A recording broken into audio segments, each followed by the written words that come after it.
everyone. Today we are going to be making this beautiful oval platter. This one is glazed in an Amico, either oolong or chai matte. I'm sorry, I can't quite remember which one it is. And we're going to be using my brand new texture roller. I wanted to try this big bad boy out.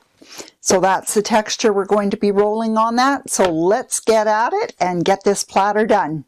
Here we have our clay rolled on the slab roller. It is rolled to about 3/8 of an inch thick. When we're making serving pieces and larger pieces like this, we want to make sure that we have a nice thick rim on them, and that will help avoid chipping.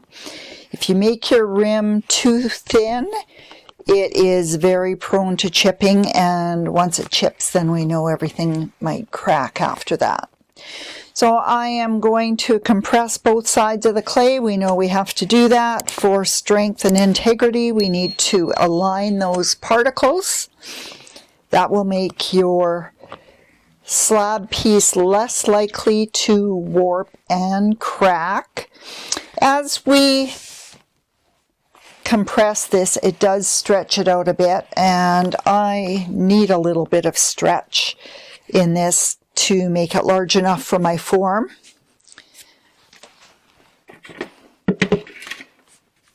Okay, we are going to flip this onto a wear board. That will not stretch the clay as much because we know that clay has a memory. And with that, we don't want it to go to any shape other than a flat slab.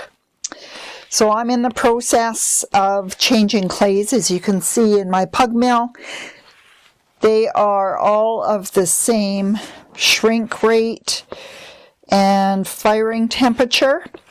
So I am not concerned at all about mixing the two clays. I could take the entire pug mill apart and clean it, but that is a lot of work, and I would just rather go with a marbly look for a while.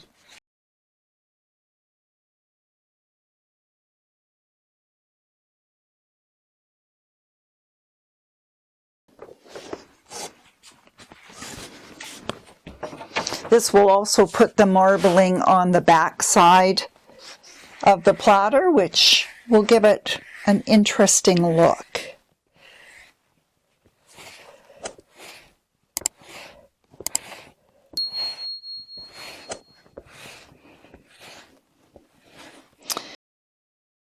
You can use whatever form you want.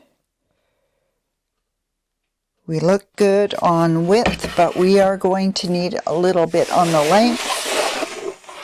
So we'll turn this over.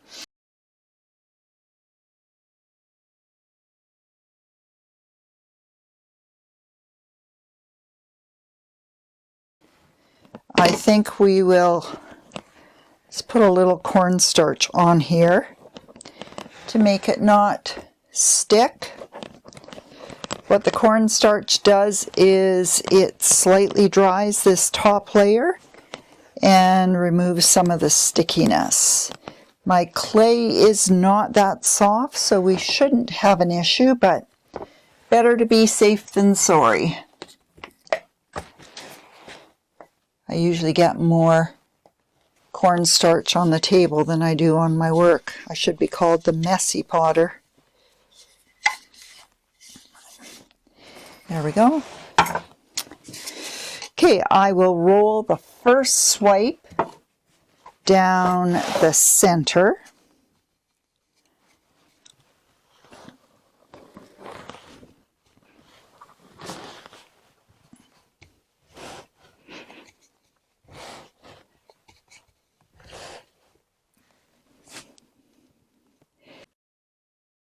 So I am going to take the needle tool. I am just going to come in straight up to the form and go around. I will start it off, and then I will try to put it over facing you. Now we don't really want to be at an angle. We want to keep it as parallel to the bottom of the form, which is actually the top of the form, as we can. If you cut at too much of an angle, what you're going to do is thin out the rim because it's going to be cut at a 45-degree angle.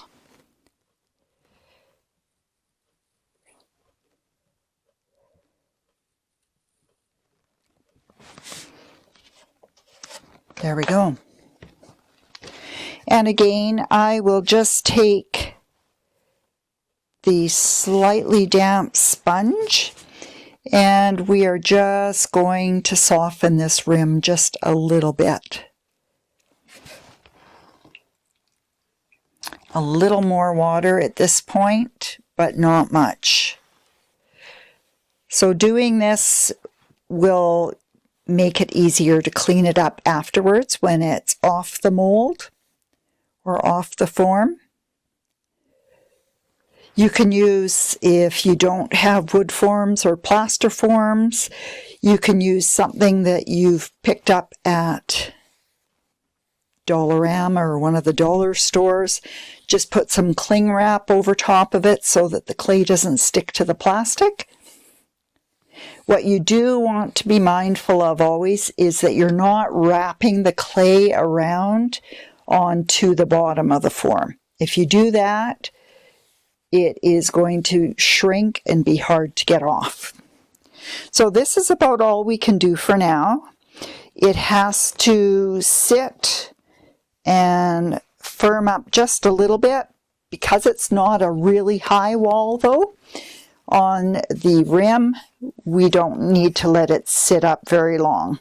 Depends on the humidity and the temperature in your studio. Mine is quite warm today and very low humidity, so I would think an hour and a half or so. I will check it, and when it's ready to come off the form, I will bring you back for that. Well, I think we are ready to take this off the form. You do not want to leave your pieces on the form too long because as they shrink, if there is not enough room and it shrinks into the form, it will crack. And even sometimes you will get hairline cracks that you don't see, and then it will crack in the bisque. So there is a fine line between taking it off too soon and the walls slump, or leaving it on too long and then you get cracking. So I flip it on to a wearboard. I use pieces of drywall for this because they don't warp. Wood, if it's damp and something sits on it for a while, it will warp. So it is perfect to use the drywall. Just make sure that you tape the edges so you don't get any plaster in your work. So if you have bits and pieces of drywall around like we do, they make very inexpensive wearboards. So you can see how much moisture is coming off of that piece. So it turned out really nice. All we're going to do, the edges are pretty good already. I'm going to take that barely wet sponge and do the upside down smile or a frown and just go around the edge. So what I'm doing here is not really applying moisture or a lot of pressure. We are compressing slightly by squeezing in on the rim, but we want to soften that edge so it's nice and rounded as well, and that will make it stronger too. So anywhere that you get a little divot from the texture, because mine had those big dots, one was right on the edge.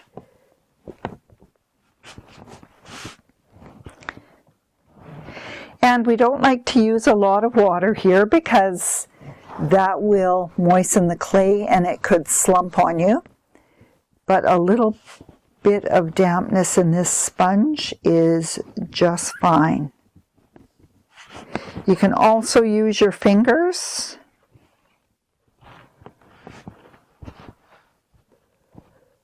So like I say, all I'm doing is softening that inside and outside edge. And this is pretty much done. When it sets up a little bit more, I might come in a little more aggressively with a sponge. So very pleased with the texture. Now in drying this, we want it to dry nice and even. So what we are going to do is cover this and let it dry slowly. I will also put a weight bag on the center across, and that will keep the weight so that the middle doesn't warp as it's drying. It is key to let it dry evenly and slowly. And then in the kiln, you will want to put some alumina hydrate or some silica sand down. That will act as little ball bearings. As the kiln is heating up, your piece will expand. As the kiln is cooling, it will shrink again. If it hangs up on anything on the shelf, you will get a crack. And that can happen either in the bisque or in the firing. So if you have something underneath like alumina hydrate or silica sand, that ball bearing action will make it so that your piece can roll nicely on the shelf and not get hung up on something and crack. The other thing is, and I may make another one and put the picture with this at the end of the video. If you put texture top and bottom, the spaces on the bottom also work a little bit like rollers, and it's less likely to hang up. Still a good idea to have the alumina hydrate or the silica sand, but it is less likely to crack. So weight it down, cover it up, let it dry evenly and slowly, and then in the bisque and in the glaze firing, make sure you have something underneath so it doesn't crack on you. It's a shame to do the work and then lose the piece there. Thank you for joining, and we'll see you soon.